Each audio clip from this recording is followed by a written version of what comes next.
300-year-old cave in the Philippines turns out to be hiding a horrific secret. You may have heard about outer space being referred to as the final frontier, since so much has already been discovered here on Earth. The truth is, though, that it's a big planet and there are still amazing things to find right below our feet. In fact, every day it seems that we find something new that we never thought possible. When loggers arrived at Mount Pulag in the Philippines during the late 19th century, for instance, they uncovered something inside a cave, something that the locals may have been trying to keep a secret. Now the secret is finally out and it reveals a dark history.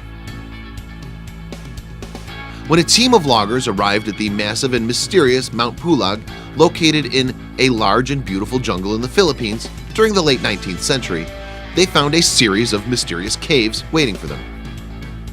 These caves still remain intact today, but as lovely as they may appear, there's truly something unsettling about them. One could say that the sea of clouds floating around the mountain where they were located serve as a clue to the eeriness to come. Each and every one of the caves is only accessible through narrow winding paths and rickety footbridges alongside the mountain. In a lot of ways, it seems like something out of an Indiana Jones film. Once brave explorers step inside the enigmatic caves, they'll uncover something truly creepy. The whole area might look like a movie set, but rest assured that it's definitely the real deal.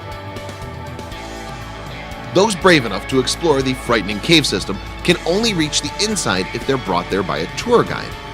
How many would like to bet that the guide always utters prayers for forgiveness before entering?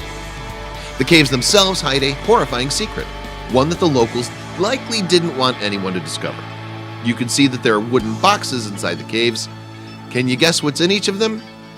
That's right, they're mummies.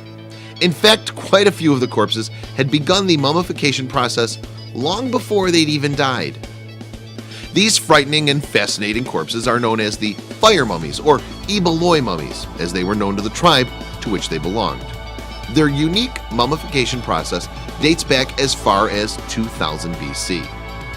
In this process, when it was becoming increasingly clear that an individual was approaching death, the person who was dying would drink an extremely salty beverage.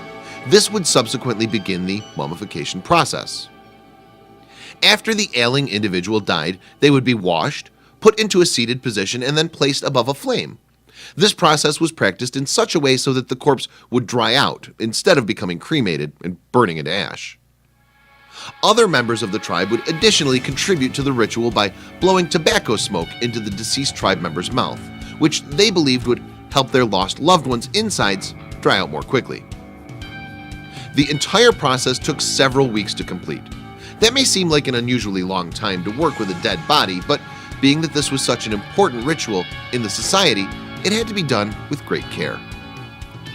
Each one of the bodies was fully mummified, and the corpse was as dried out as it could possibly be. Members of the tribe would curl it up so that it took up as little space as possible. The mummy would then be tucked into a wooden box. Families were buried together, but single people were buried alone. The Ibaloy people put this practice to an end sometime in the 1500s, after Christian explorers arrived from Spain and imposed their own religious and burial practices. That's probably why the caves remained untouched for centuries. Nearly 300 years later, that group of loggers moved into the area and discovered the mummies inside, but unfortunately, they didn't always respect the remains the way that they should have. Eventually, the caves and all of their contents inside of them were named a National Cultural Treasure by the government of the Philippines. Thank goodness they were, because these artifacts are too fascinating and too significant to lose. Unfortunately, this didn't stop vandals from sneaking onto the site and stealing some of the mummies, many of which were sold on the black market.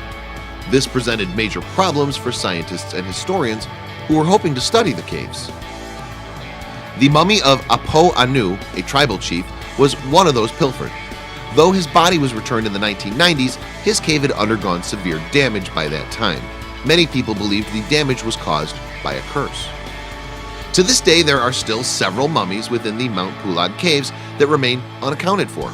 Some people believe that while they were human, they may have also been part deity, and they brought upon that curse. Similarly, many people are still trying to keep the exact location of the cave a secret from the general public. It's largely to avoid any further disturbances of the nearly 80 remaining mummies.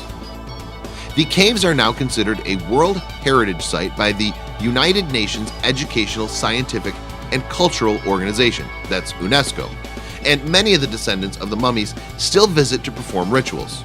Curious travelers can do so as well, provided they find the right tour guide, and if they're brave enough. Such a fascinating history. Hopefully these remains stay undisturbed from now on. Share this creepy story with your friends.